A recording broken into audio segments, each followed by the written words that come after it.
Dr. Rajesh Babu. He's the Assistant Professor of Gujarat Forensic Science University, Gujarat. And I would like to invite you. Good morning, sir. Awesome. Yeah, Yeah, sure. Audible. You're oh, invisible. So I give the stage to you. oh, good. Welcome, sir. Thank you. Oh, okay. Good morning once again. It's really a pleasure for me to join in this National Summit on Forensic Sciences. In fact, of late, there is a gradual, uh, uh, what I can say, evolution that is happening all over the country, not only in the country, in the entire world. There is a good evolution as far as forensic sciences is concerned. Though the subject has been there existing for the past, I think, 120 years with the evolution of fingerprints in the criminal investigation. Now there is because of the technological development and the digital platform and number of other techniques associated with the science and technology, the particular subject has been sought after for the so many years. I think for the past, I can say at least, I can say I can say to be precisely the vague end of 20th century. Now, with the advent of 21st century, there is a particular entity. Uh, I can say it is possibly uh, 2001, 2, 3. What happened was uh, there is an unprecedented development, I should call it as, because after the evolution of DNA fingerprinting, it didn't stop the development process, the evolution process. It still continues. So, irrespective of any particular entity, irrespective of any particular field, I am talking about forensic sciences because I don't want to give a brief on forensic science basics because everybody knows about it. So it's Sir, sorry to totally. interrupt. Sir, can you please raise your volume a bit? Are you able to hear now? Are you A able to little bit. hear now?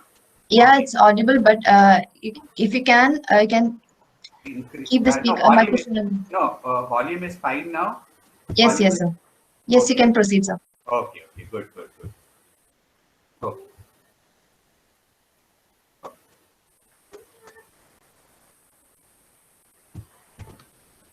Okay. If at all there is a down in the volume, you please tell me.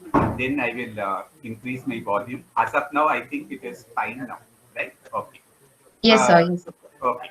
So what happened is, in fact, very honest to say, when I started my specialization, when I entered my specialization in my post graduation, I didn't have the specialization of DNA fingerprinting those days.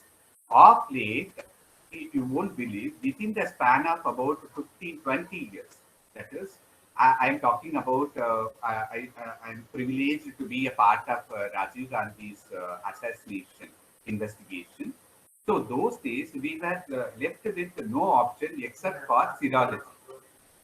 So, in the sense, we used to do only with the ABO blood grouping system or RS factor, all those things only were happening. But with the onset of, with the advent of 21st century, I should say more precisely, I can say even though the development started with, I think, Raina Sahani's case. After the Naina Sahani's case, that was Naina Sahani's case was historical. With the Naina Sahani's case only, we started with the usage of DNA fingerprinting for the criminal identification, of course, for the purpose of first victim identification. But before that, we were sticking to only because there are number of cost factor, time factor, and technology feasibility, availability. All those things were mattering. So that was not so in before 1992, 95. But after that, after the historical judgment and historical resolution of Naina Sahani's case, it was totally, there is a shift in the trend. So not only that, for that matter, I never want to say any particular specialty, any particular discipline is superior. I want to say, I mean, in the sense, everybody will be thinking, yeah, DNA is superior only in the human editing. Not so. So when we are talking about forensic science as such, there are plenty of other things which can have a contribution to the justice delivery system. So yeah, of course, criminal identification, there is a golden standard for DNA. But there are always, in science, we always say there are exceptions. So naturally, there are some exceptions in DNA. There are many limitations also. So in spite of all those, there are certain other areas which can fill up the gap or fill up the sort of any limitation that could be overcome with forensic sciences. So for that matter, I can say from the beginning, from the 19th century, 1890, from the 1882, when fingerprints was introduced, since then, you won't believe, for the past 140 years, we are nearing 140th year as far as evolution of fingerprints was there. Even now, can you anybody say that there is an alternative for fingerprints? Is there any alternative? No, because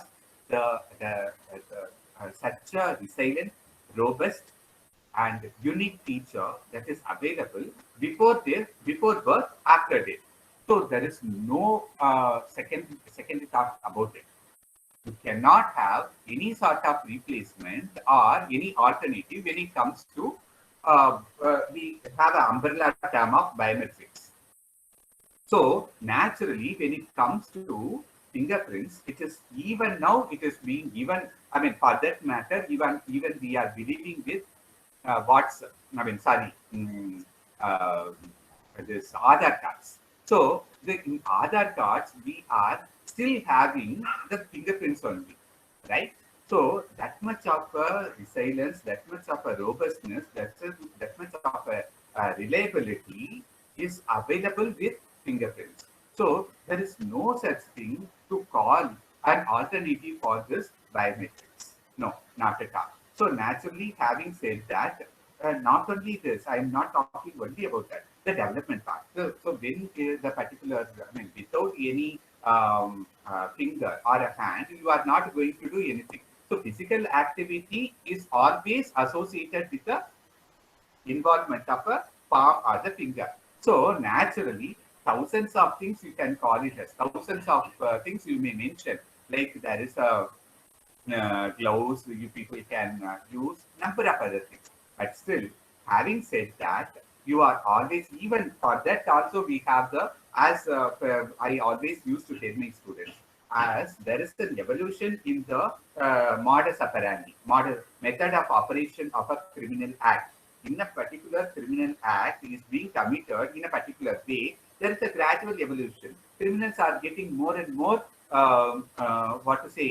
they are intelligent. Naturally, criminals have to be intelligent, otherwise they cannot commit the crime. But having said that, being an investigator, being in that position as an investigator or a criminal identification, a law enforcement agency or forensics, anyway, being in that position, we are obviously 100 times above them.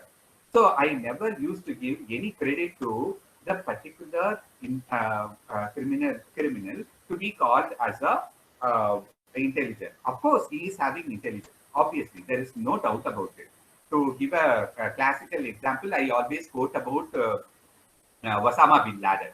Being a topper in the, what I can say, Massachusetts Institute of Technology, a leading institution in the world, technological institution in the world, he would not have thought about it. Nobody can think about crashing the monumental structure of Twin Towers in 2001.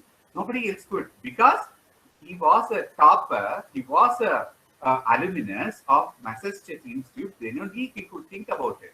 No doubt, I don't have any second thought about it. But we are, being an expert, being an investigator, we are well above him. Just because he is applying his application of his intelligence into criminal act, we are 1,000 times better than him in applying our intelligence in identifying him, investigating that criminal act. So naturally, I never give credit to them. Of course, I do agree they are intelligent. Fine. So naturally, in any evolution, there has to be a system that it keeps on evolving over a period of time, especially in the investigative sciences. So in this investigative sciences, there is no a particular specialty or a discipline is considered to be the best. No, nothing. Each and every point I can mention about, each and everything I can mention about, there is an evolution, there is an application of scientific approaches, aspects in the criminal investigation. For that matter, I don't even call it as a useful in the criminal investigation alone. I'll be able to say it is the investigation of anything that goes out of control, that goes out of order, that goes against the nature. So anything that is occurring abnormal, I can call as an investigative science play a role to establish the fact about it. So nothing to say that only the criminal investigation is the actual field in which forensic science is being applied. Not at all. It is nothing like forensic science is the application of science to aid in the justice administration. No, it is, of course, that is the conventional definition. I do agree. Because we are working for the law enforcement, we are working for the judiciary. That's fine. But apart from that, we have evolved to such an extent that we will be able to find out the fact about anything that goes abnormal. Anything that is going abnormal, unnatural, deviation from the uniformity that can be established. Of course, there are, because I am given a very short period of time, I am able to mention few, examples. I cannot give thousands of examples. Cases which I have dealt with. The particular case, very recently, last week, I cannot reveal the exact case, but I can tell there were almost 50 to 100 animals. I don't even want to specify the name of the animal. There were some skeletons that were found just, I think, 7 to 8 foot beneath the ground. Okay, one field it was there. We were invited. We were actually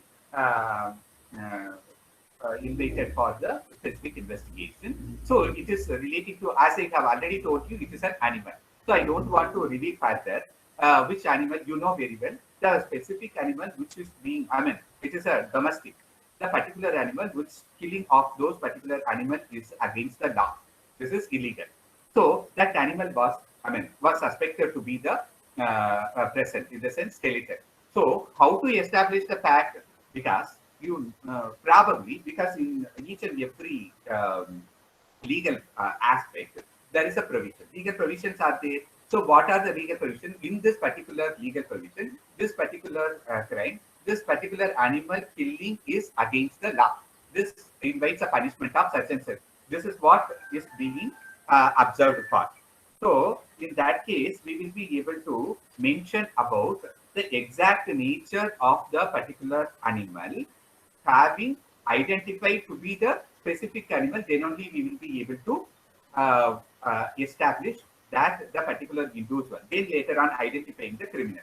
So identification of the victim here. So identification of the particular animal here, so that we will be able to establish the fact about the who killed, who committed.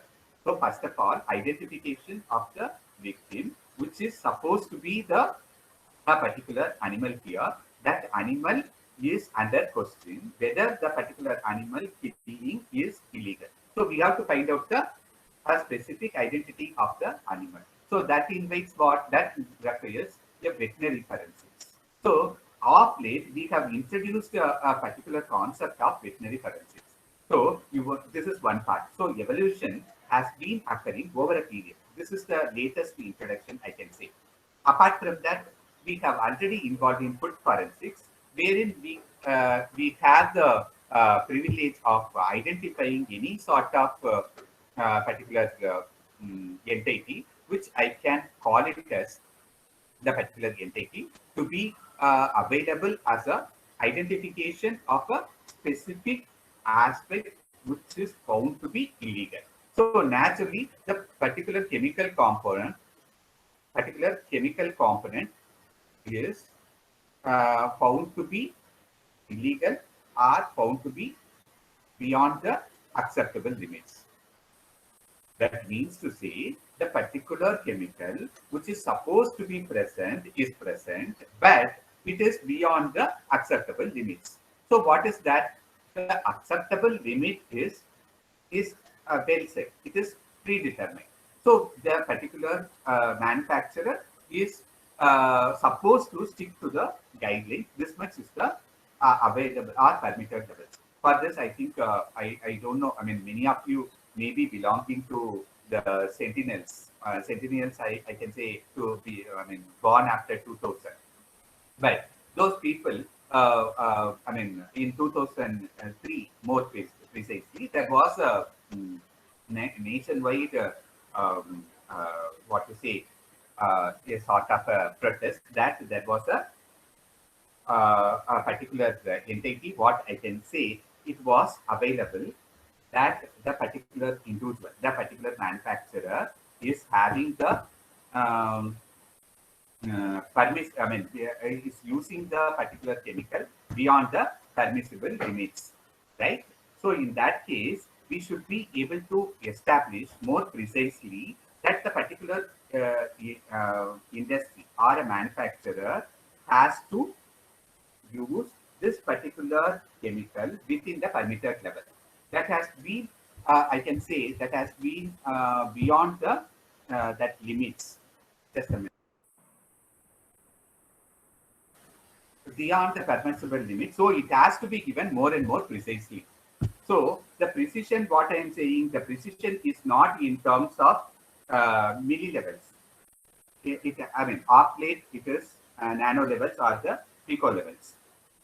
So here we have to, yeah. Sir, your informations are very much important and very informative, but we have, unfortunately, we have a time limit. So I think if you can conclude it in 1 or 2 minutes, it will be great. Yeah. Good.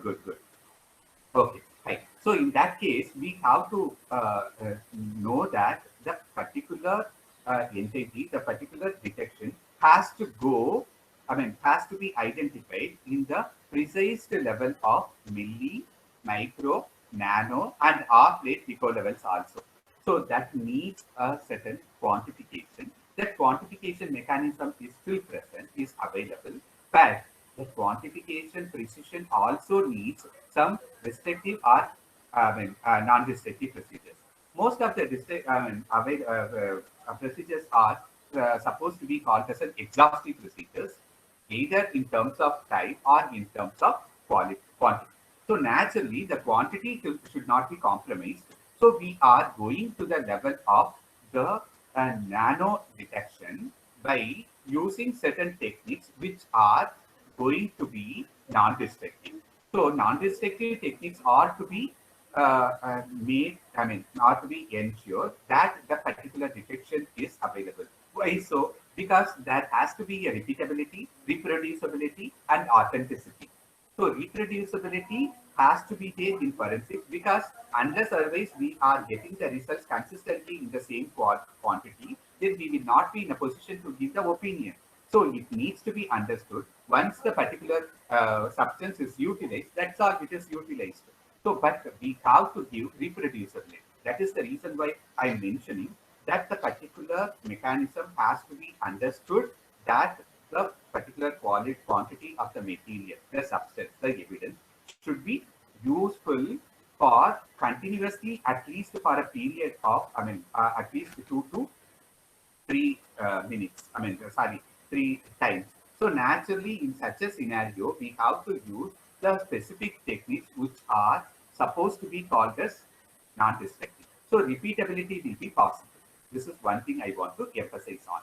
Another one is the biometric mechanism, which I always used to mention about, wherein there is a particular entity where the particular system, the particular identification requires the individual's deception our involvement one or the other way just by making himself very much normal with that, and he is subjected to the particular examination in which he doesn't have his control over the systems at all. So for that matter, I always used to predict, I always used to advocate the system which is more and more related to physiological parameters. That letting Okay, be sir. the Sir, I think. yeah, just 1 minute, 1 minute, just 1 minute. I'm going to complete. So, Okay. any particular voluntary muscles, which are involuntary muscles, which are being examined, we will be able to mention about the accuracy. Of course, there is a combination of three mechanisms are available through which we will be able to conclude that. Thank you. So, minded, keep it in mind. Always maintain the supremacy of these principles of analysis based on the non-destructive procedures and non-invasive methods. Thank you all. Okay, thank you, sir. That was really an informative one, and we came to know about a new thing about veterinary forensic as well, and the advantages of non-destructive techniques. So, I think that was really a good talk. Thank you so